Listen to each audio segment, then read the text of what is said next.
School അസംബ്ലിയിൽ 10A ക്ലാസ്സിലെ വരിയിൽ ആശ മുന്നിൽ നിന്നും 25-മതും പിന്നിൽ നിന്നും 13-മതുമാണ് എങ്കിൽ വരിയിൽ ആകെ എത്ര പേര്? ഇവിടെ 10A ക്ലാസ്സിലെ കുട്ടികളെ ഒരു വരിയായി നിർത്തിയപ്പോൾ ആശ മുന്നിൽ നിന്ന് 25-മതാണ്, പിന്നിൽ നിന്ന് 13-മതാണ്. അങ്ങനെയെങ്കിൽ ആ വരിയിലെ ആകെ കുട്ടികളുടെ എണ്ണം കണ്ടുപിടിക്കണം. അപ്പോൾ ഇങ്ങനെ ഒരാളുടെ മുന്നിൽ നിന്നും പിന്നിൽ നിന്നുമുള്ള സ്ഥാനങ്ങൾ നൽകുമ്പോൾ ആ വരിയിലെ ആകെ ആളുകളുടെ എണ്ണം കാണുന്നതിന് നമുക്കൊരു ഷോർട്ട് കട്ട് ഉണ്ട്.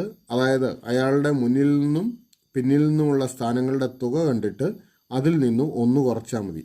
അതായത് ഇവിടെ 25ഉം 13ഉമാണ് സ്ഥാനങ്ങൾ. അപ്പോൾ 25ഉം 13ഉം കൂടെ കൂട്ടി അതിൽ നിന്ന് 1 കുറയ്ക്കുക.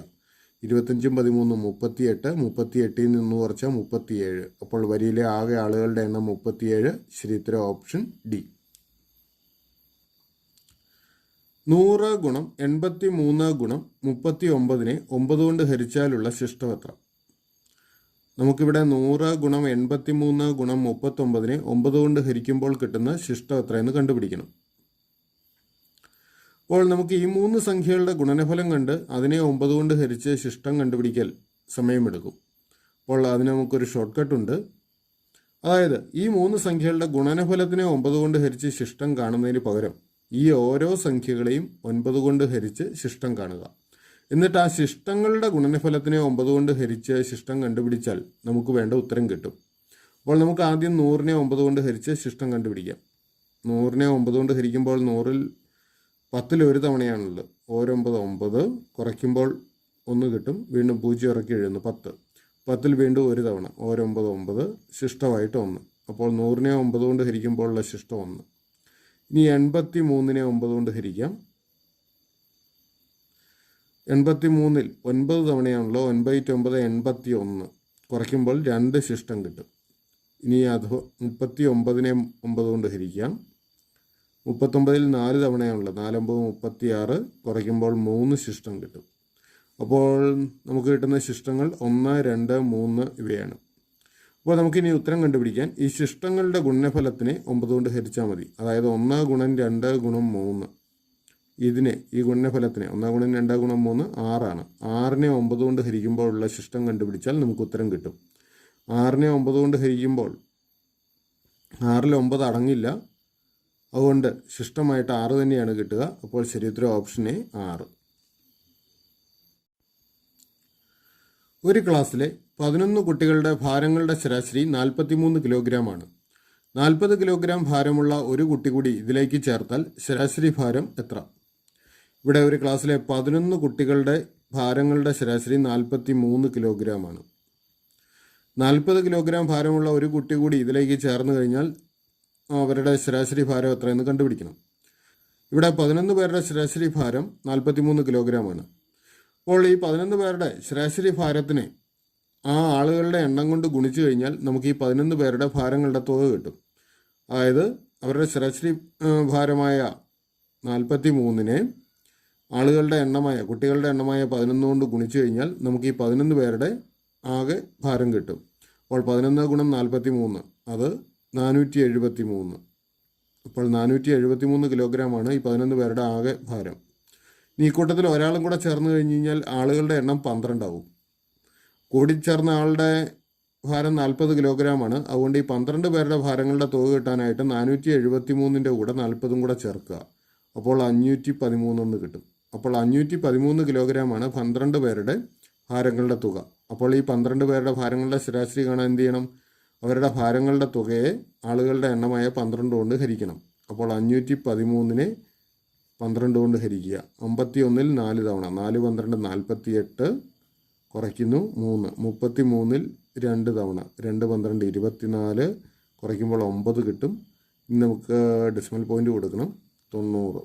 90-ൽ 7 തവണ 7 12 84 കുറയ്ക്കുമ്പോൾ 6. അടുത്ത 0 ചേർക്കാം. 60-ൽ 5 തവണ 5 12 60. അപ്പോൾ ഉത്തരം കിട്ടുന്നത് 42.75. അതായത് പുതിയ ശരാശരി 42.75 ആണ്. ശരി ഉത്തരം option A. 57 plus 61 plus 65 plus 69 plus 73 plus 77 divided by 30 എത്ര? ഇവിടെ 6 സംഖ്യകൾ നൽകിയിട്ടുണ്ട്. ഇവയുടെ തുകയെ 30 കൊണ്ട് ഡിവൈഡ് ചെയ്ത് കഴിഞ്ഞാൽ കിട്ടുന്ന ഉത്തരമാണ് നമുക്ക് കണ്ടുപിടിക്കേണ്ടത്. അപ്പോൾ അതിനായിട്ട് ആദ്യം ഈ 6 സംഖ്യകൾ കൂട്ടിയെടുക്കണം. ഈ 6 സംഖ്യകൾ കൂട്ടുമ്പോൾ നമുക്ക് 402 കിട്ടും. അപ്പോൾ 402/30 കണ്ടുപിടിക്കേണ്ടത്. 402നെ 30 കൊണ്ട് ഹരിച്ചു നോക്കാം. 40ൽ 30 ഒരു തവണയാണല്ലോ. ഒരു 30 കുറയ്ക്കുമ്പോൾ 10 വരും. അടുത്ത സംഖ്യ 102. 102ൽ 3 തവണ 3 30 90 വരും. കുറയ്ക്കുമ്പോൾ വീണ്ടും 12 കിട്ടും. നമുക്കൊരു ഡെസിമൽ പോയിന്റ് കൊടുക്കുക. എന്നിട്ട് 0 ചേർക്കുക. 120. 120ൽ 30 4 തവണ 4 30 120. അപ്പോൾ ഉത്തരം 13.4 ശരി ഉത്തരം ഓപ്ഷൻ എ. രാജുവിന് അവൻ്റെ അനിയനേക്കാൾ 10 വയസ്സ് കൂടുതലാണ്. 5 വർഷം കഴിയുമ്പോൾ രാജുവിൻ്റെ വയസ്സ് അനിയൻ്റെ വയസ്സിൻ്റെ 2 മടങ്ങാവും. എങ്കിൽ രാജുവിൻ്റെ വയസ്സ് എത്ര? അപ്പോൾ നമുക്ക് തന്നിരിക്കുന്ന വിവരങ്ങൾ വെച്ച് 2 ഇക്വേഷൻസ് രൂപീകരിക്കാം. അതായത് രാജുവിൻ്റെ വയസ്സ് നമുക്ക് എക്സ് എന്നും അനിയൻ്റെ വയസ്സ് വൈ എന്നും എടുക്കാം. അപ്പോൾ രാജുവിന് അവൻ്റെ അനിയനേക്കാൾ 10 വയസ്സ് കൂടുതലാണെന്ന് പറഞ്ഞിട്ടുണ്ട്.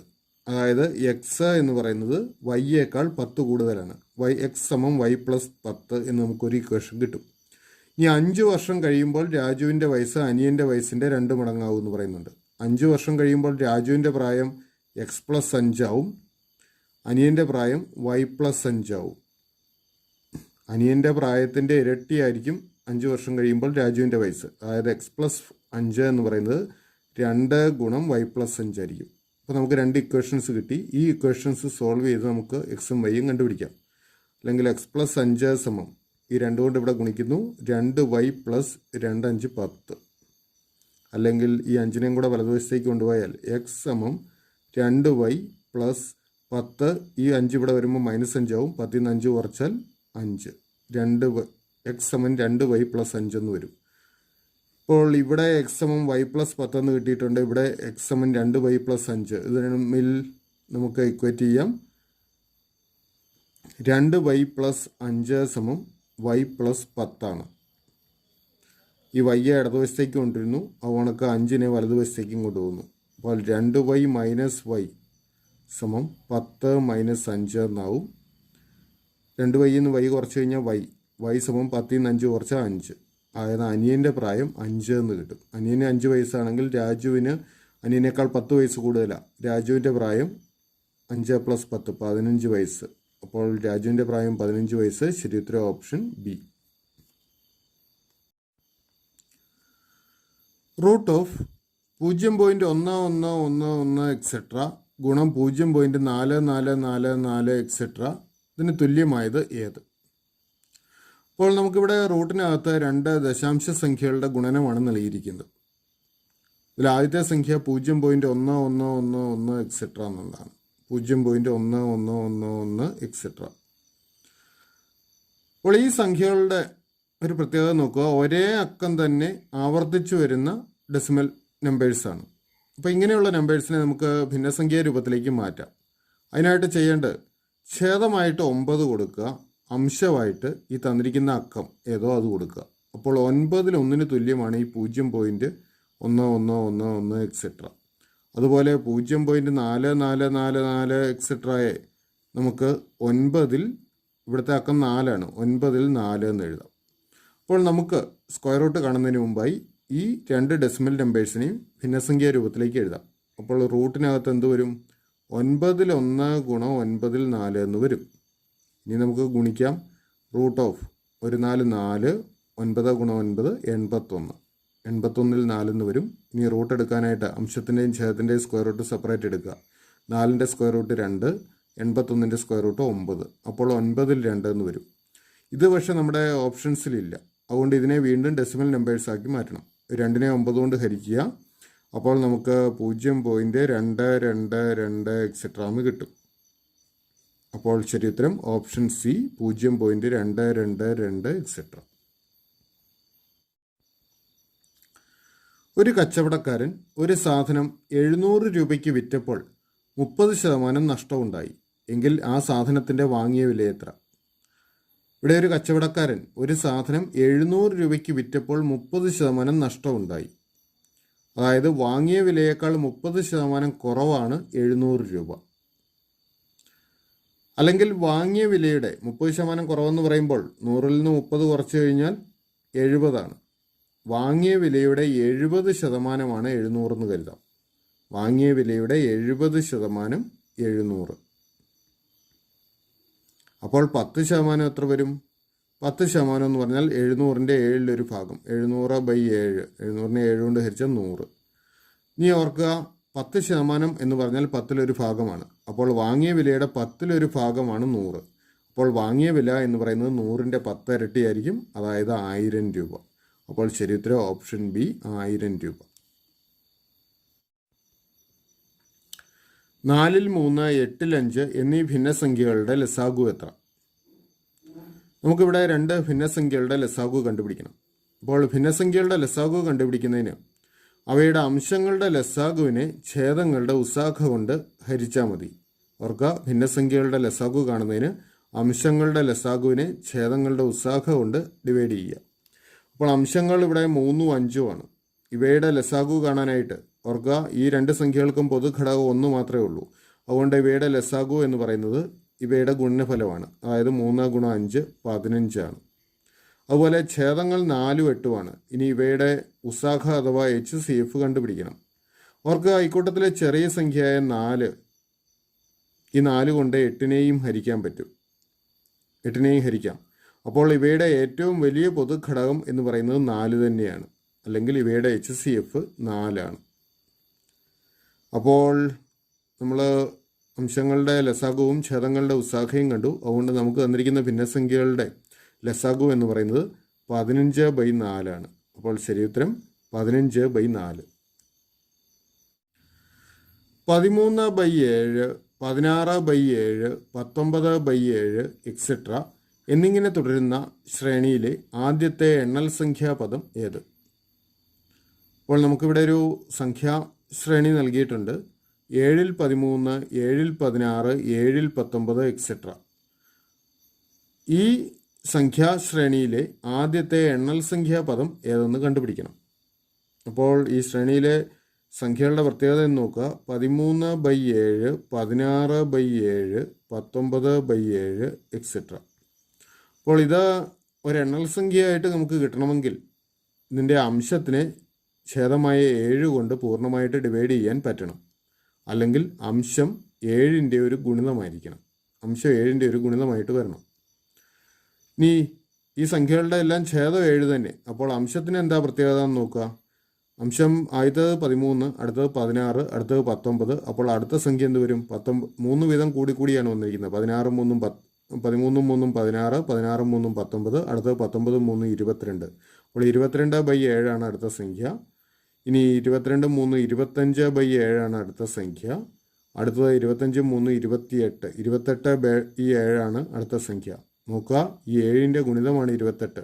അപ്പോൾ 28/7 നമുക്ക് 4 എന്ന് ഉത്തരം കിട്ടും. അപ്പോൾ ആദ്യത്തെ എണ്ണസംഖ്യാപദം 4 ആണ്. ശരി ഉത്തരം ഓപ്ഷൻ എ. താഴെ കൊടുത്തിട്ടുള്ളവയിൽ 1-നും 4-നും ഇടയ്ക്ക് വരുന്ന സംഖ്യ ഏത്? ഇവിടെ 4 ഭിന്നസംഖ്യകൾ നൽകിയിട്ടുണ്ട്.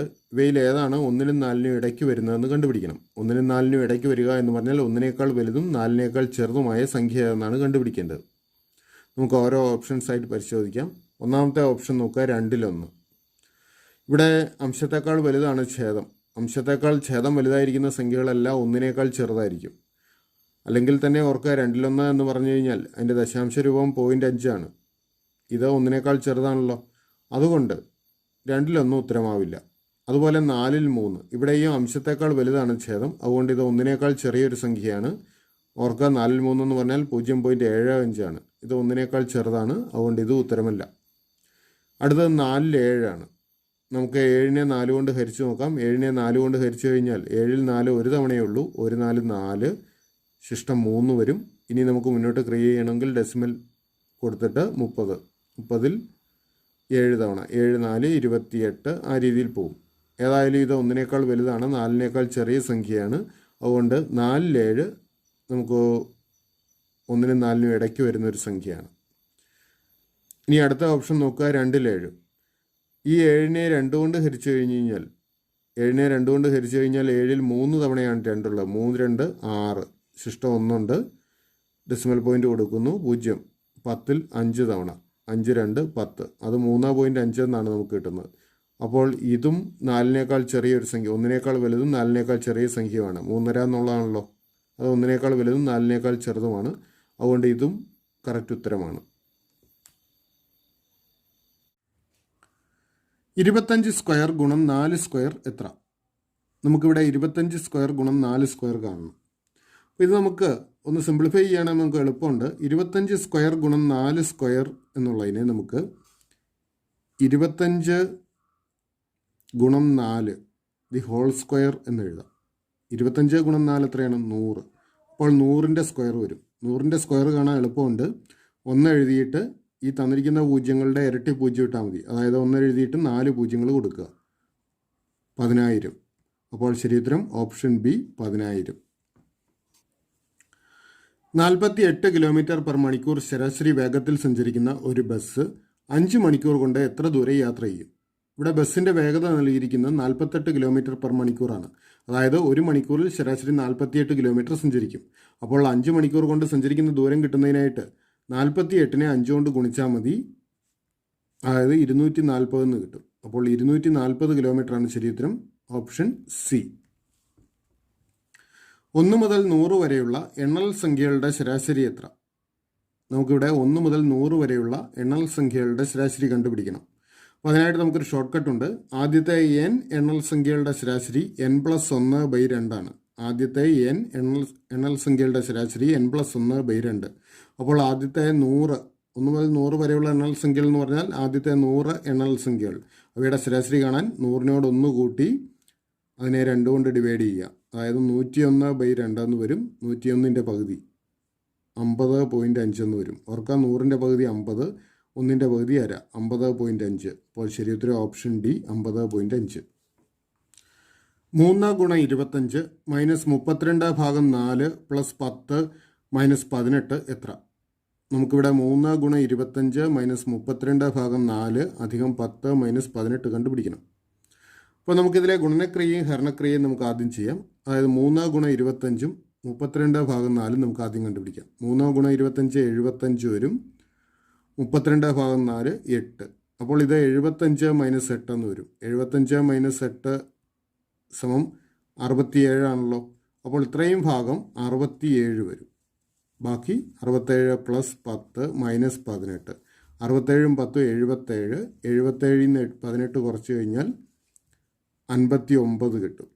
അപ്പോൾ ഉത്തരം 59. ശരി ഉത്തരം ഓപ്ഷൻ എ. -2, 1, 6, 13 ഡാഷ് അടുത്ത സംഖ്യ ഏത്? നമുക്കിവിടെ ഈ പാറ്റേണിലെ അടുത്ത സംഖ്യ കണ്ടുപിടിക്കണം. തന്നിരിക്കുന്ന സംഖ്യകൾ നോക്കുക. -2, 1, 6, 13 ഡാഷ്. അപ്പോൾ ഈ സംഖ്യകൾ തമ്മിലുള്ള ബന്ധം നമുക്കൊന്ന് നോക്കാം. ഓർക്കുക, -2നോട് 3 കൂട്ടിക്കഴിഞ്ഞ് കഴിഞ്ഞാൽ 1 കിട്ടും. 1നോട് 5 കൂട്ടിയാൽ അടുത്ത സംഖ്യയായ 6 ആയി. 6നോട് 7 കൂട്ടിയാൽ 13 കിട്ടും. 6ഉം 7ഉമാണ് 13. നമുക്ക് കൂട്ടിയേക്കുന്ന സംഖ്യ 3, 5, 7 അങ്ങനെയാണ് പോകുന്നത്. അപ്പോൾ അടുത്തത് കൂട്ടേണ്ടത് 9 ആണ്. 13നോട് 9 കൂട്ടിയാൽ 22 വരും. അപ്പോൾ അടുത്ത സംഖ്യ 22. ശരി ഉത്തരം ഓപ്ഷൻ എ. 225 മീറ്റർ നീളമുള്ള ഒരു തീവണ്ടി മണിക്കൂറിൽ 54 കിലോമീറ്റർ വേഗത്തിൽ സഞ്ചരിക്കുമ്പോൾ പാതവക്കിലെ ഒരു പോസ്റ്റിനെ തരണം ചെയ്യാൻ എത്ര സമയമെടുക്കും? ഇവിടെ തീവണ്ടിയുടെ വേഗത 54 കിലോമീറ്ററാണ്. നമുക്കതിനെ മീറ്റർ പെർ സെക്കൻഡിലേക്ക് മാറ്റണം. അതിനായിട്ട് 54നെ 18ൽ 5 കൊണ്ട് ഗുണിച്ചാൽ മതി. ഓർക്കുക, കിലോമീറ്റർ പെർ മണിക്കൂറിൽ തന്നിരിക്കുന്ന അളവിനെ മീറ്റർ പെർ സെക്കൻഡിലേക്ക് മാറ്റുന്നതിനായിട്ട് 18ൽ 5 കൊണ്ട് ഗുണിക്കുക. 54നെ 18 കൊണ്ട് ഹരിക്കാൻ പറ്റുന്ന സംഖ്യയാണ്. 54നെ 18 കൊണ്ട് ഹരിച്ചാൽ 3 കിട്ടും. 3 ഗുണം 5 15. 15 മീറ്റർ പെർ സെക്കൻഡ് വേഗത, അല്ലെങ്കിൽ ഒരു സെക്കൻഡിൽ തീവണ്ടി 15 മീറ്റർ സഞ്ചരിക്കും. ഇനി തീവണ്ടി ഒരു പോസ്റ്റിനെ തരണം ചെയ്യാൻ, അല്ലെങ്കിൽ ഒരു പോസ്റ്റ് കടന്നു പോകാനായിട്ട് തീവണ്ടിയുടെ നീളത്തിൻ്റെ അത്രയും ദൂരം സഞ്ചരിക്കണം. അതായത് ഇവിടെ തീവണ്ടിയുടെ നീളം 225 മീറ്ററാണ്. അപ്പോൾ ഈ തീവണ്ടി പോസ്റ്റ് കടന്നു പോകാനായിട്ട് 225 മീറ്റർ ദൂരം സഞ്ചരിക്കണം.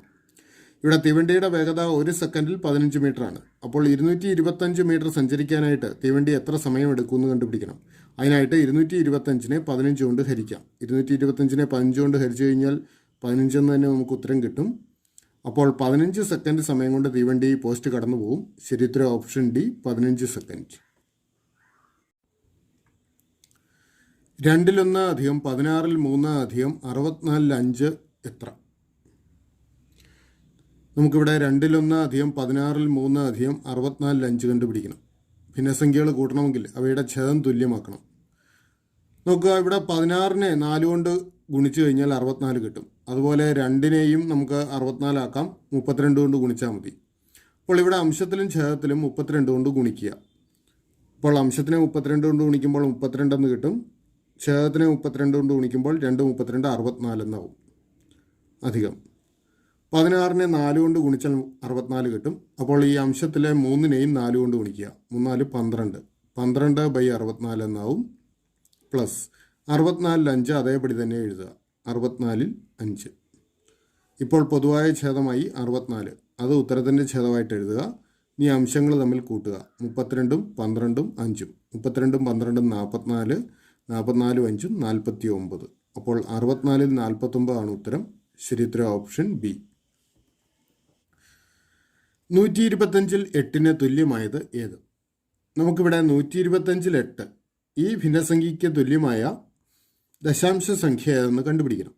ഇത് കണ്ടുപിടിക്കാനായിട്ട് 8നെ 125 കൊണ്ട് ഡിവൈഡ് ചെയ്ത് കഴിഞ്ഞാൽ നമുക്ക് കിട്ടും. അതിൽ എളുപ്പമുള്ള മാർഗ്ഗങ്ങളുണ്ട്. ഓർക്കുക, ഛേദം 10 100 1000 ഇവ ഏതെങ്കിലുമൊക്കെ ആണെങ്കിൽ നമുക്ക് ദശാംശമാക്കി മാറ്റാൻ എളുപ്പമുണ്ട്. അപ്പോൾ ഈ 125നെ നമുക്ക് അങ്ങനെ ഒരു ഛേദത്തിലേക്ക് കൊണ്ടുവരാൻ നോക്കാം. ഓർക്കുക, 125ൻ്റെ ഇരട്ടിയാണ് 250. അപ്പോൾ 125നെ 2 കൊണ്ട് ഗുണിച്ചു കഴിഞ്ഞാൽ ഇത് 250 ആവുമല്ലോ. അംശത്തിനെയും ഛേദത്തിനെയും 2 കൊണ്ട് ഗുണിക്കുക. അംശത്തിനെയും ഛേദത്തിനെയും 2 കൊണ്ട് ഗുണിച്ചാൽ അംശത്തിനെ 2 കൊണ്ട് ഗുണിച്ചാൽ 16 എന്ന് വരും. ഛേദത്തിനെ 2 കൊണ്ട് ഗുണിച്ചാൽ 250. ഇനി ഓർക്കുക, 250ൻ്റെ 4 ഇരട്ടിയാണ്. 250നെ 4 കൊണ്ട് ഗുണിച്ചാൽ നമുക്ക് 1000 കിട്ടും. അപ്പോൾ ഇവിടെ അംശത്തിനെയും ഛേദത്തിനെയും 4 കൊണ്ട് ഗുണിക്കുക. 16നെ 4 കൊണ്ട് ഗുണിച്ചാൽ 64 വരും. ഛേദം 1000 ആവും 250നെ 4 കൊണ്ട് ഗുണിക്കുമ്പോൾ. അപ്പോൾ 64നെ 1000 കൊണ്ട് ഹരിച്ചാൽ മതി. 64നെ 1000 കൊണ്ട് ഹരിക്കാൻ വലത്ത് നിന്ന് 3 സ്ഥാനം ഇടത്തോട്ട് മാറ്റി ഡെസിമൽ പോയിന്റ് കൊടുക്കണം. ഓർക്കുക, 1000 കൊണ്ട് ഹരിക്കാൻ വലത്ത് നിന്ന് 3 സ്ഥാനം ഇടത്തോട്ട് മാറ്റി ഡെസിമൽ പോയിന്റ് കൊടുക്കുക. അപ്പോൾ ഇവിടെ 2 അക്കങ്ങളേ ഉള്ളൂ. 3 സ്ഥാനം കൊടുക്കണമെങ്കിൽ ഒരു 0 കൂടെ കൊടുത്തിട്ട് വേണം ഡെസിമൽ പോയിന്റ് കൊടുക്കാൻ. അപ്പോൾ 0.064 ആണ് ഉത്തരം. ശരിയുത്തരം ഓപ്ഷൻ സി. 6:210 10:. അപ്പോൾ ഇവിടെ 6ഉം 210ഉം തമ്മിലുള്ള അതേ ബന്ധം വെച്ച് നമ്മൾ 10ഉം ഇവിടെ വരുന്ന സംഖ്യയും കണ്ടുപിടിക്കണം. 6ഉം 210ഉം തമ്മിലുള്ള ബന്ധം കണ്ടെത്തി ആ ബന്ധം ഉപയോഗിച്ച് വേണം നമുക്ക് ഈ 10നോട് ചേർന്ന് വരുന്ന സംഖ്യ കണ്ടുപിടിക്കാൻ. അപ്പോൾ 6ഉം 210ഉം തമ്മിലുള്ള ബന്ധം ഓർക്കുക, 6ൻ്റെ ക്യൂബാണ് 216. 6ൻ്റെ ക്യൂബ് അല്ലെ 6 3 തവണ ഗുണിച്ചാൽ 216 കിട്ടും. അതാണ് 6 ക്യൂബ്. അതിൽ നിന്നും 6 കുറച്ച് കഴിഞ്ഞ് കഴിഞ്ഞാൽ 210 കിട്ടും. 6ൻ്റെ ക്യൂബിൽ നിന്നും 6 കുറച്ചാണ് 210. കാരണം 6ൻ്റെ ക്യൂബ് 216 ആണെന്ന് ഓർക്കുക. അങ്ങനെയെങ്കിൽ ഇവിടെ എന്ത് ചെയ്യണം? 10ൻ്റെ ക്യൂബിൽ നിന്നും 10 കുറയ്ക്കണം. 10ൻ്റെ ക്യൂബ് എന്ന് പറയുന്നത് 1000 ആണ്. 1000-ൽ നിന്നും 10 കുറച്ച് കഴിഞ്ഞാൽ 990 കിട്ടും. അപ്പോൾ ഇവിടെ വരേണ്ട സംഖ്യ 990. ശരിയുത്തരം ഓപ്ഷൻ ബി. ഒറ്റയാനെ കണ്ടെത്തുക. 179 157 113 164. അപ്പോൾ ഈ സംഖ്യകളിൽ വേറിട്ട് നിൽക്കുന്ന സംഖ്യ കണ്ടുപിടിക്കണം. വളരെ ഈസി ആയിട്ട് തന്നെ കാണാം. 164 വേറിട്ട് നിൽക്കുന്നത്. പ്രത്യക്ഷത്തിൽ കാണാവുന്നൊരു ബന്ധമാണ്. ആദ്യത്തെ 3 എണ്ണം ഒറ്റ സംഖ്യകളാണ്, 164 ഇരട്ട സംഖ്യകളാണ്. അതുകൊണ്ട് തന്നെ ശരിയുത്തരം ഓപ്ഷൻ ഡി 164 ആണ്. ഇനി മറ്റൊരു പ്രത്യേകതയും കൂടെയുണ്ട്. അതായത് 179 157 113 ഈ 3 സംഖ്യകളും അഭാജ്യ സംഖ്യകൾ അഥവാ പ്രൈം നമ്പേഴ്സാണ്. എന്നാൽ 164 പ്രൈം അല്ല. അപ്പോൾ ആ രീതിയിലും ഉത്തരം വരുന്നത് 164 തന്നെയാണ്. ശരിയുത്തരം ഓപ്ഷൻ ഡി.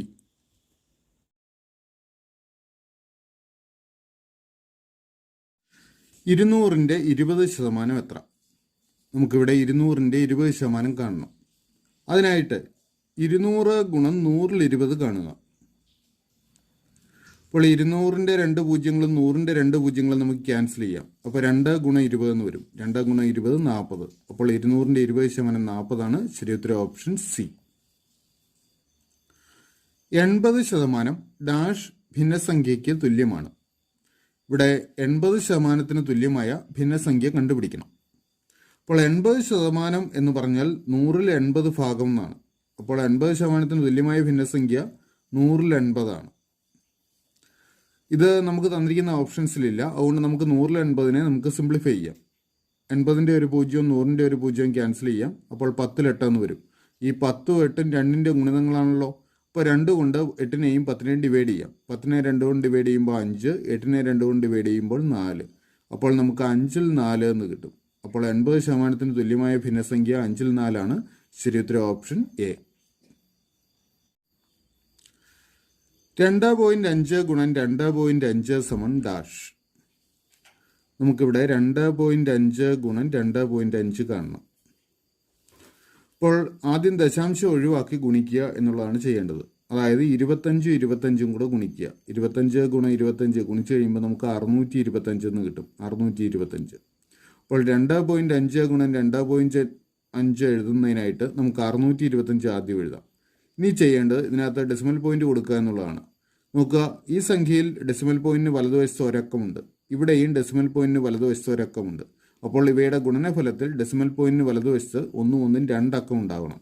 അപ്പോൾ വലത്ത് നിന്ന് 2 സ്ഥാനം ഇടത്തോട്ട് മാറി ഡെസിമൽ പോയിന്റ് കൊടുക്കുക. അതായത് 6.25 എന്ന് നമുക്ക് ഉത്തരം കിട്ടും. ശരി ഉത്തരം ഓപ്ഷൻ സി, 6.25. 1 മൈനസ് 4-1 എത്ര? ഇവിടെ നമുക്ക് 1-ൽ നിന്നും 4-1 കുറയ്ക്കണം. 1 മൈനസ് 4-1. അപ്പോൾ പൂർണ്ണസംഖ്യയിൽ നിന്നും ഭിന്നസംഖ്യ കുറയ്ക്കുന്നതിന് നമുക്കൊരു എളുപ്പമാർഗ്ഗമുണ്ട്. ആദ്യം ഈ 1 കൊണ്ട് ഛേദമായ 4-നെ ഗുണിക്കുക. അപ്പോൾ 1 4 4. ഇതിൽ നിന്ന് അംശമായ 1 കുറയ്ക്കുന്നു. 4-ൽ നിന്ന് 1 കുറച്ചാൽ 3. ഇത് അംശമായിട്ട് എഴുതുന്നു. ഛേദമായിട്ട് ഈ 4 തന്നെ. അപ്പോൾ ഉത്തരം 4-ൽ 3 ശരി ഉത്തരം ഓപ്ഷൻ ബി, 4-ൽ 3. 1.75-ൻ്റെ ഭിന്നസംഖ്യാ രൂപം എഴുതുക. 1.75-ൻ്റെ ഭിന്നസംഖ്യാ രൂപം എഴുതണം. അപ്പോൾ ഓർക്കുക, 1.75-ൽ ഡെസിമൽ പോയിന്റിന് വലതുവശത്ത് 2 അക്കങ്ങളാണുള്ളത്. അങ്ങനെ ഡെസിമൽ പോയിന്റിന് വലതുവശത്ത് 2 അക്കങ്ങളുള്ളതുകൊണ്ട് നമുക്കിതിനെ ഇങ്ങനെ എഴുതാം. 175/100 എന്ന് എഴുതാം. 175/100. ഡെസിമൽ പോയിന്റിന് വലതുവശത്ത് 2 അക്കങ്ങളുള്ള സംഖ്യ വരുമ്പോൾ ഛേദത്തിൽ 100 കൊടുക്കണം. അപ്പോൾ 175/100. ഇനി നമുക്കിതൊന്ന് സിംപ്ലിഫൈ ചെയ്യാം. ഈ 175-ഉം 100-ഉം ഈ 2 സംഖ്യകൾ 25-ൻ്റെ ഗുണിതങ്ങളാണ്. 100-നെ 25 കൊണ്ട് ഹരിച്ചാൽ 4 എന്ന് കിട്ടും. 175-നെ 25 കൊണ്ട് ഹരിച്ചാൽ 7. 7 ഗുണം 25 175. അപ്പോൾ ഉത്തരം 4-ൽ 7. ശരി ഉത്തരം ഓപ്ഷൻ എ, 4-ൽ 7. 10⁻6/10⁻3 എത്ര? നമുക്കിവിടെ 10⁻6/10⁻3-ൻ്റെ വാല്യൂ കാണണം. അപ്പോൾ ഇത് ചെയ്യുന്നതിന് നമുക്ക് സൂത്രവാക്യമുണ്ട്. അല്ലെങ്കിൽ സൂത്രവാക്യം ഉപയോഗിക്കാതെ അങ്ങനെ ചെയ്യാമെന്ന് നോക്കാം. 10⁻6 എന്ന് പറഞ്ഞാൽ 10 6 തവണ ആവർത്തിച്ച് ഗുണിച്ചതാണ്. അതായത് 10 ഗുണം 10 ഗുണം 10 ഗുണം 10 ഗുണം 10 ഗുണം 10 ഡിവൈഡഡ് ബൈ 10⁻3 എന്ന് പറഞ്ഞാൽ 10 3 തവണ ആവർത്തിച്ച് ഗുണിക്കുന്നു. 10 ഗുണം 10 ഗുണം 10. ഇനി അംശത്തിലും ഛേദത്തിലും ഉള്ള ഒരേ ഘടകങ്ങൾ നമുക്ക് ക്യാൻസൽ ചെയ്യാമല്ലോ. അപ്പോൾ ഇവിടുത്തെ ഓരോ 10കൾ ക്യാൻസൽ ചെയ്യാം. അങ്ങനെ ഛേദത്തിലെ 3 10കൾ നമുക്ക് ക്യാൻസൽ ചെയ്യാം. ഇനി അംശത്തിൽ 3 10കൾ മാത്രമേ ഉള്ളൂ. 10 ഗുണം 10 ഗുണം 10. അത് ഗുണിക്കാം. 10 10 100, 100 10 1000. അപ്പോൾ ഉത്തരം 1000. ശരി ഉത്തരം ഓപ്ഷൻ എ. ഇത് തന്നെ നമുക്ക് മറ്റൊരു രീതിയിലും ചെയ്യാം. നമുക്ക് ഒരു കൃത്യങ്ക നിയമം ഉപയോഗിച്ച് കഴിഞ്ഞാൽ, അതായത് a/m/a/n സമം a/m-n എന്നൊരു കൃത്യങ്ക നിയമമുണ്ട്. ഈ നിയമം ഉപയോഗിച്ച് കഴിഞ്ഞാൽ നമുക്ക് 10⁻6/10⁻3 എന്നുള്ളത് 10⁻6-3 എന്ന് എഴുതാം. അതായത് 6-ൽ നിന്ന് 3 കുറച്ചാൽ 3 തന്നെയാണല്ലോ. അതായത് 10⁻3. ഇനി 10⁻3 എന്ന് പറഞ്ഞാൽ 10 3 തവണ ആവർത്തിച്ച് ഗുണിച്ചത്. 10 ഗുണം 10 ഗുണം 10, അതായത് 1000. അപ്പോൾ ഉത്തരം ഓപ്ഷൻ എ 1000 തന്നെ. -12-ൽ നിന്നും -10 കുറയ്ക്കുക. അപ്പോൾ നമുക്ക് -12 നിന്നും -10 കുറയ്ക്കണം. ഇതിനായിട്ട് -10 കുറയ്ക്കുന്നതിനായിട്ട് -12 10 കൂട്ടിയാൽ മതി. ഓർക്കുക, -12 നിന്നും -10 കുറയ്ക്കാനായിട്ട് -12 കൂടി 10 കൂട്ടുക. അപ്പോൾ -12 + 10 എന്ന് വരും. അപ്പോൾ ഒരു പോസിറ്റീവ് നമ്പറും നെഗറ്റീവ് നമ്പറും കൂട്ടുക എന്നുള്ളതായി. പോസിറ്റീവ് സംഖ്യയും നെഗറ്റീവ് സംഖ്യയും കൂട്ടുന്നതിനായിട്ട് വലുതിൽ നിന്ന് ചെറുത് കുറച്ച് വലുതിൻ്റെ സിമ്പൽ കൊടുക്കുക. ഇവിടെ വലുത് 12 ആണ്. 12 നിന്ന് 10 കുറച്ചാൽ 2. ഇനി 12ൻ്റെ സിമ്പൽ നെഗറ്റീവ് ആയതുകൊണ്ട് -2. അപ്പോൾ ഉത്തരം -2. ശരി ഉത്തരം ഓപ്ഷൻ സി. ഒരു കച്ചവടക്കാരൻ തൻ്റെ കയ്യിലുണ്ടായിരുന്ന 50% ആപ്പിൾ വിറ്റു. ഇനി അയാളുടെ കയ്യിൽ 450 ആപ്പിൾ ഉണ്ടെങ്കിൽ അയാളുടെ കയ്യിൽ ആകെ എത്ര ആപ്പിൾ ഉണ്ടായിരുന്നു? ഇവിടെ കച്ചവടക്കാരൻ 50% ആപ്പിൾ വിറ്റു എന്നാണ് പറഞ്ഞിരിക്കുന്നത്. 50% എന്നാൽ പകുതിയാണ്. അതായത് അയാളുടെ കയ്യിലുണ്ടായിരുന്ന ആപ്പിളുകളിൽ പകുതി എണ്ണം അയാൾ വിറ്റു. അപ്പോൾ ഇനി ബാക്കി പകുതിയാണ് അയാളുടെ കയ്യിലുള്ളത്. ആ പകുതിയുടെ എണ്ണമാണ് 450. അപ്പോൾ അയാളുടെ കയ്യിലുണ്ടായിരുന്ന ആപ്പിളുകളുടെ എണ്ണത്തിൻ്റെ പകുതി 450 ആണ്. അപ്പോൾ അയാളുടെ കയ്യിൽ ആകെ എത്ര ആപ്പിൾ ഉണ്ടായിരുന്നു? അത് കണ്ടുപിടിക്കാൻ 450ൻ്റെ ഇരട്ടി എടുത്താൽ മതി. അല്ലെങ്കിൽ 450നെ 2 കൊണ്ട് ഗുണിക്കുക. 450 × 2 900. അപ്പോൾ അയാളുടെ കയ്യിലുണ്ടായിരുന്ന ആപ്പിളുകളുടെ എണ്ണം 900 ആണ്. ശരി ഉത്തരം ഓപ്ഷൻ ഡി. 12, 14, 16 ഡാഷ്. അപ്പോൾ ഈ ഡാഷിൻ്റെ സ്ഥാനത്ത് വരുന്ന സംഖ്യ കണ്ടുപിടിക്കണം. ഇത് ഒറ്റ നോട്ടത്തിൽ തന്നെ ഒരു പാറ്റേൺ ഫോളോ ചെയ്യുന്നുണ്ട്. 12നോട് 2 കൂട്ടിയാൽ 14 ആയി. 14നോട് 2 കൂട്ടിയാൽ 16 ആയി. അപ്പോൾ അടുത്ത സംഖ്യ കിട്ടാൻ 16നോട് 2 കൂട്ടുക. അപ്പോൾ 18. അപ്പോൾ ശരിയുത്തരം ഓപ്ഷൻ സി 18. വ്യത്യസ്തമായത് കണ്ടെത്തുക. 88, 95, 61, 73. അപ്പോൾ ഈ 4 സംഖ്യകളിൽ വേറിട്ട് നിൽക്കുന്ന സംഖ്യ കണ്ടെത്തുകയാണ്. അപ്പോൾ ഒറ്റ നോട്ടത്തിൽ തന്നെ ഇക്കൂട്ടത്തിൽ വേറിട്ട് നിൽക്കുന്നത് 88 ആണെന്ന് കാണാം. കാരണം ബാക്കി 3 സംഖ്യകളും ഒറ്റ സംഖ്യകളാണ്. 88 മാത്രമേ ഉള്ളൂ ഇരട്ട സംഖ്യ. അതുകൊണ്ട് തന്നെ ഇക്കൂട്ടത്തിൽ പ്രത്യക്ഷത്തിൽ വേറിട്ട് നിൽക്കുന്ന ഒരെണ്ണമാണ് ഓപ്ഷൻ എ 88. അപ്പോൾ ശരി ഉത്തരം ഓപ്ഷൻ എ 88 ആയിരിക്കാം. Door, wood, house, dash. ഇപ്പോൾ ഡോറും വുഡും തമ്മിലുള്ള അതേ ബന്ധം ഉപയോഗിച്ച് ഹൗസിനോട് ചേർന്ന് വരുന്ന വാക്ക് കണ്ടുപിടിക്കണം. വുഡ് ഉപയോഗിച്ചാണ് നമ്മൾ ഡോർ ഉണ്ടാക്കാറുള്ളത്. അപ്പോൾ ഹൗസ് ഉണ്ടാക്കാൻ ഈ തന്നിരിക്കുന്നതിൽ ഏതാണ് നമ്മൾ ഉപയോഗിക്കേണ്ടത്? സിമെൻ്റ് ആണ്. അപ്പോൾ ഹൗസിനോട് ചേർന്ന് വരുന്ന വാക്ക് സിമെൻ്റ് ആണ്. ശരിയുത്തരം ഓപ്ഷൻ ഡി സിമെൻറ്റ്. ലഘൂകരിക്കുക. 10 × 4 × 5 + 5 - 2.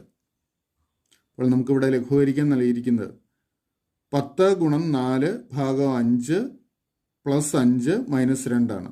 അപ്പോൾ ഇവിടെയും നമ്മൾ ബോർഡ് മാസ് റൂൾ യൂസ് ചെയ്യണം. ബോർഡ് മാസ് റൂൾ യൂസ് ചെയ്യുമ്പോൾ ബ്രാക്കറ്റ്സും ഓഫും നമുക്കില്ല. പിന്നെ ഡിവിഷനിൽ തുടങ്ങണം. 4 × 5 ആണ്. അത് നമുക്ക് 4/5 എന്ന് നമുക്ക് എഴുതാം. ഇനി അടുത്തത് വേണ്ടത് മൾട്ടിപ്ലിക്കേഷൻ ആണ്. അപ്പോൾ അടുത്തത് നമുക്ക് 10 ഗുണം എന്ന് എഴുതാം. ഇവിടെ 4/5 ഹരിച്ചു കഴിഞ്ഞാൽ 0.8 വരും. നമുക്ക് അതിൻ്റെ ആവശ്യമില്ല. ഇങ്ങനെ തന്നെ 4/5 എന്ന് എഴുതിയാൽ മതി. അപ്പോൾ നമുക്ക് ഇനി ചെയ്യാനുള്ള ഈ 10 കൊണ്ട് 10നെ 5 കൊണ്ട് ഹരിക്കാം. 10നെ 5 കൊണ്ട് ഹരിച്ചു കഴിഞ്ഞാൽ 2. അപ്പോൾ 2, 4, 8 എന്ന് ഉത്തരം കിട്ടും. അപ്പോൾ ഇത്രയും ഭാഗത്തിൻ്റെ വാല്യൂ ആണ് നമുക്ക് കിട്ടിയത് 8. ഇനി ഇതിനോട് 5 കൂട്ടി 2 കുറയ്ക്കണം. 8നോട് 5 കൂട്ടിയാൽ 13. 13ൽ നിന്ന് 2 കുറച്ചാൽ 11. അപ്പോൾ നമുക്ക് കിട്ടുന്ന ഉത്തരം 11 ആണ്. എന്നാൽ ഓപ്ഷനിൽ 11 എന്നൊരു ഉത്തരമില്ല. ABC, CDE, GHI etcetera. അപ്പോൾ ഈ പാറ്റേണിൽ നമുക്ക് ഈ ക്വസ്റ്റ്യൻ മാർക്കിൻ്റെ സ്ഥാനത്ത് വരുന്ന അക്ഷരങ്ങൾ ഏതൊക്കെയെന്ന് കണ്ടുപിടിക്കണം. അപ്പോൾ ഇതൊരു ക്രമം പാലിച്ചാണ് പോകുന്നത്. തുടർച്ചയായ 3 അക്ഷരങ്ങളാണ് വന്നിരിക്കുന്നത്. ABC, CDE. അപ്പോൾ ആദ്യത്തെ അക്ഷരക്കൂട്ടത്തിലെ അവസാന അക്ഷരത്തിൽ വേണം അടുത്തത് തുടങ്ങാനായിട്ട്. അപ്പോൾ ABC, CDE. അപ്പോൾ അടുത്തത് തുടങ്ങേണ്ട ഈ തുടങ്ങുന്ന 3 അക്ഷരങ്ങളാണ്. അപ്പോൾ E, F, G. അവസാനത്തത് ജിയിൽ തുടങ്ങി തുടർച്ചയായുള്ള 3 അക്ഷരങ്ങൾ GHI. അപ്പോൾ നമുക്ക് വേണ്ടത് EFG ആണ്. ശരിയുത്തരം ഓപ്ഷൻ എ. 3 + 8 × 8 = 10 × 10 = ഡാഷ്. 3 അധികം 8 ഗുണം 8 ഹരണം 10 ഗുണം 10 അതാണ് നമുക്ക് കണ്ടുപിടിക്കേണ്ടത്. അപ്പോൾ നമുക്കിവിടെ ബോഡ് മാസ് റൂള് യൂസ് ചെയ്യണം. ഈ റൂള് യൂസ് ചെയ്യുമ്പോൾ ബ്രാക്കറ്റും ഓഫും അത് രണ്ടും നമുക്കില്ല, പിന്നെയുള്ള ഡിവിഷനാണ്. അപ്പോൾ നമുക്ക് ആദ്യം ഡിവിഷൻ ചെയ്യണം. 8/10 അത് നമുക്ക് 8/10 എന്ന് എഴുതാം. 8/10. ഇനി സിംപ്ലിഫൈ ചെയ്യേണ്ട കാര്യം ഇപ്പോഴില്ല. ഇനി അടുത്ത മൾട്ടിപ്ലിക്കേഷനാണ്. അപ്പോൾ നമുക്ക് ഇടതുവശത്ത് 8 കൊണ്ടും വലതുവശത്ത് 10 കൊണ്ടും മൾട്ടിപ്ലൈ ചെയ്യണം. അപ്പോൾ 8 ഗുണം 8/10 ഗുണം 10 എന്ന് വരും. അപ്പോൾ ഈ 10ഉം 10ഉം നമുക്ക് ക്യാൻസൽ ചെയ്യാം. അപ്പോൾ 8 ഗുണം 8 64. അപ്പോൾ ഇത്രയും ഭാഗത്തിൻ്റെ വാല്യൂ നമുക്ക് 64 എന്ന് കിട്ടി. ഇനി അതിനോട് 3 കൂട്ടിച്ചേർത്താൽ മതിയല്ലോ. അപ്പോൾ അടുത്തത് 3 + 64 ആണ്. 3 + 64 67. അപ്പോൾ ഉത്തരം 67. ശരി ഉത്തരം option B. 5/2 the whole raise to 2 ഗുണം 5/1 the whole raise to 2 divided by 5/2 the whole raise to 1 ഗുണം 5/1 ദി ഹോൾ റൈസ് ടു 1 ലഘൂകരിക്കുക. അപ്പോൾ നമുക്കിവിടെ ലഘൂകരിക്കാൻ നൽകിയിരിക്കുന്നത് നോക്കുക. 5 സ്ക്വയർ ദി ഹോൾ സ്ക്വയർ ഗുണം 5/1 the whole square by 5 square the whole raise to 1 ഗുണം 5/1 ദി ഹോൾ റൈസ് ടു 1. അപ്പോൾ ഇത് പല രീതിയിൽ ചെയ്യാം. നമുക്കൊരു മാർഗം നോക്കാം. 5 സ്ക്വയർ ദി ഹോൾ സ്ക്വയർ. അപ്പോൾ 5 സ്ക്വയർ എന്ന് പറഞ്ഞു കഴിഞ്ഞാൽ 5 2 തവണ ആവർത്തിച്ച് ഗുണിക്കുകയാണ്. അപ്പോൾ 5 സ്ക്വയർ ദി ഹോൾ സ്ക്വയർ എന്ന് പറഞ്ഞാൽ അതിൻ്റെ അർത്ഥം എന്തായിരിക്കും? 5 സ്ക്വയർ 2 തവണ ആവർത്തിച്ച് ഗുണിക്കുന്നു. അപ്പോൾ 5 സ്ക്വയർ ദി ഹോൾ സ്ക്വയറിനെ നമുക്ക് 5 സ്ക്വയർ ഗുണം 5 സ്ക്വയർ എന്ന് എഴുതാം. ഗുണം 5/1. 5/1 എന്നുള്ളത് 5 തന്നെയാണ്. ഏത് നമ്പറിൻ്റെയും പവർ 1 ആണെങ്കിൽ ആ സംഖ്യ തന്നെ കിട്ടും. അപ്പോൾ 5/1 5 തന്നെ. അപ്പോൾ 5/1 ദി ഹോൾ സ്ക്വയറോ അത് 5 സ്ക്വയർ തന്നെ വരും. അതിനെ നമുക്ക് 5 ഗുണം 5 എന്ന് എഴുതാം.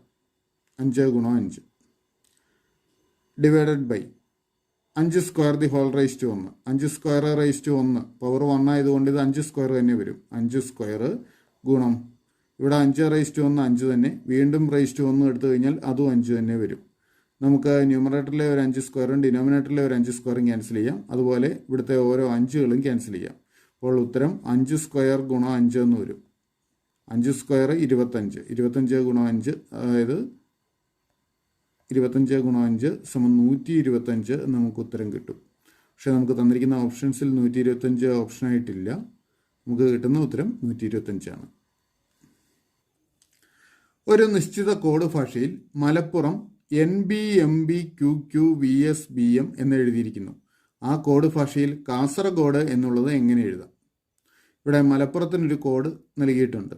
അപ്പോൾ ഇതേ രീതിയിൽ കാസർഗോഡിന് ഏത് കോഡ് കൊടുക്കാം എന്നാണ് കണ്ടുപിടിക്കേണ്ടത്.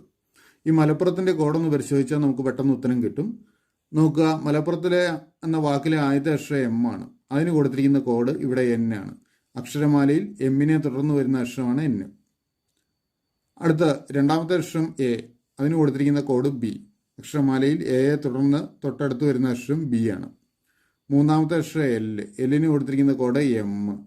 അക്ഷരമാലയിൽ L-നെ തുടർന്ന് വരുന്ന അക്ഷരമാണ് M. അപ്പോൾ ഓരോ അക്ഷരത്തിനും കൊടുത്തിരിക്കുന്ന കോഡ് അക്ഷരമാലയിൽ ആ അക്ഷരത്തിനെ തുടർന്ന് വരുന്ന അടുത്ത അക്ഷരമാണ്. അപ്പോൾ ആ രീതിയിൽ നമുക്ക് കാസർഗോഡിന് കൊടുക്കാവുന്ന കോഡ് എന്താണ്? നമുക്കൊന്ന് എഴുതി നോക്കാം. കെയ്ക്ക് കൊടുക്കുന്ന കോഡ് K കഴിഞ്ഞ് വരുന്ന അക്ഷരം, K കഴിഞ്ഞ് L. എയ്ക്ക് കൊടുക്കുന്ന കോഡ് A കഴിഞ്ഞ് വരുന്ന അക്ഷരം, അപ്പോൾ B. S കഴിഞ്ഞ് വരുന്ന അക്ഷരം T, A കഴിഞ്ഞ് വീണ്ടും B. R കഴിഞ്ഞാൽ അടുത്ത അക്ഷരം S, A കഴിഞ്ഞാൽ വീണ്ടും B. G കഴിഞ്ഞാൽ H, O കഴിഞ്ഞാൽ P, D കഴിഞ്ഞാൽ വരുന്ന അക്ഷരം E. അപ്പോൾ LBTBSBHPE ഇതായിരിക്കണം കാസർഗോഡിൻ്റെ കോഡ്. ശരി ഉത്തരം ഓപ്ഷൻ സി. 15-66-280. നമുക്കൊരു സീക്വൻസ് നൽകിയിട്ടുണ്ട്. ഇതിൽ ഡാഷിൻ്റെ സ്ഥാനത്ത് വരുന്ന സംഖ്യ എന്ന് കണ്ടുപിടിക്കണം. അപ്പോൾ ആ സംഖ്യ കണ്ടുപിടിക്കണമെങ്കിൽ തന്നിരിക്കുന്ന സംഖ്യകൾ തമ്മിലുള്ള ബന്ധം എന്തെന്ന് നോക്കണം. നോക്കുക, ഈ സീക്വൻസിലെ ഒന്നാമത്തെ പദമാണ് 1, രണ്ടാമത്തെ പദം 5, മൂന്നാമത്തെ പദം നമ്മൾ കണ്ടുപിടിക്കണം. നാലാമത്തെ പദം 66, അഞ്ചാം പദമാണ് 280. 1നോട് 4 കൂട്ടിയാൽ 5 കിട്ടും. 1നോട് 4 കൂട്ടിയാൽ നമുക്ക് രണ്ടാം പദമായ 5 കിട്ടും. അതുപോലെ 66 280 തമ്മിൽ ബന്ധം. 66നോട് 70 ഗുണം 4 280 അപ്പോൾ 66നോട് 4 കൂട്ടി അതിനെ 4 കൊണ്ട് ഗുണിച്ചു കഴിഞ്ഞാൽ 280 കിട്ടും. അപ്പോൾ ഇത് നമുക്ക് ഇങ്ങനെ കാണാം. 66നോട് 4 കൂട്ടി അതിനെ ആ സംഖ്യയുടെ സ്ഥാനം കൊണ്ട് ഗുണിച്ചു കഴിയുമ്പോൾ 280 ആയി. 66 4 70, 70 ഗുണം 4 280. അപ്പോൾ ഇവിടെയും ഇതേ പാറ്റേൺ ഫോളോ ചെയ്യുന്നതിനായിട്ട് 1നോട് 4 കൂട്ടി അതിനെ അതിൻ്റെ സ്ഥാനം 1 തന്നെയാണല്ലോ, ഒന്നാമത്തെ സംഖ്യയാണ്, 1 കൊണ്ട് ഗുണിച്ചു, അപ്പോൾ രണ്ടാം പദം കിട്ടി. അപ്പോൾ നമുക്ക് അടുത്തത് ഇങ്ങനെ കണ്ടുപിടിക്കാമല്ലോ. രണ്ടാം പദത്തിനോട് 4 കൂട്ടി അതിനെ അതിൻ്റെ സ്ഥാനമായ 2 കൊണ്ട് ഗുണിച്ചു. അപ്പോൾ 5 4 9, 9 2 18 എന്ന് ഇവിടെ വരും, 18. ഇനി മൂന്നാം പദത്തിൽ നിന്ന് നാലാം പദം കിട്ടാനായിട്ട് മൂന്നാം പദത്തിനോട് 4 കൂട്ടുന്നു. 18 4 22 അതിനെ അതിൻ്റെ സ്ഥാനം 3 കൊണ്ട് ഗുണിച്ചു കഴിഞ്ഞാൽ 66 ആയി. അപ്പോൾ ഇതേ രീതിയിലാണ് ഇത് പോയേക്കുന്നത്. ഓരോ പദങ്ങളോടും 4 കൂട്ടുന്നു, എന്നിട്ട് ആ കൂട്ടിക്കിട്ടുന്ന സംഖ്യ അതിൻ്റെ സ്ഥാനം കൊണ്ട് ഗുണിച്ചു കഴിഞ്ഞാൽ അടുത്ത സംഖ്യ കിട്ടും. അപ്പോൾ നമുക്ക് കണ്ടുപിടിക്കേണ്ട മൂന്നാം പദം 18 ശരിയുത്തരം ഓപ്ഷൻ ബി. വ്യത്യസ്തമായത് എഴുതുക. ട്രിവാൻഡ്രം, കണ്ണൂർ, മൂന്നാർ, കൊല്ലം. ഇവിടെ ട്രിവാൻഡ്രം തിരുവനന്തപുരമായിരിക്കും ഉദ്ദേശിച്ചത്. തിരുവനന്തപുരം, കണ്ണൂർ, കൊല്ലം ഈ 3 ജില്ലകളാണ്. മൂന്നാർ എന്ന ജില്ലയല്ല. അപ്പോൾ ഇക്കൂട്ടത്തിൽ വ്യത്യസ്തമായത് ഓപ്ഷൻ സി മൂന്നാർ ആയിരിക്കാം. 1.6 കിലോമീറ്റർ എന്നത് എത്ര മൈലാണ്? ഇവിടെ 1.6 കിലോമീറ്റർ എത്ര മൈലാണെന്നാണ് ചോദിച്ചിരിക്കുന്നത്. ഓർക്കുക, 1 മൈൽ എന്ന് പറഞ്ഞു കഴിഞ്ഞാൽ 1.6 കിലോമീറ്ററാണ്. അതുകൊണ്ട് 1.6 കിലോമീറ്റർ എന്ന് പറഞ്ഞാൽ 1 മൈലാണ്. ശരിയുത്തരം ഓപ്ഷൻ സി.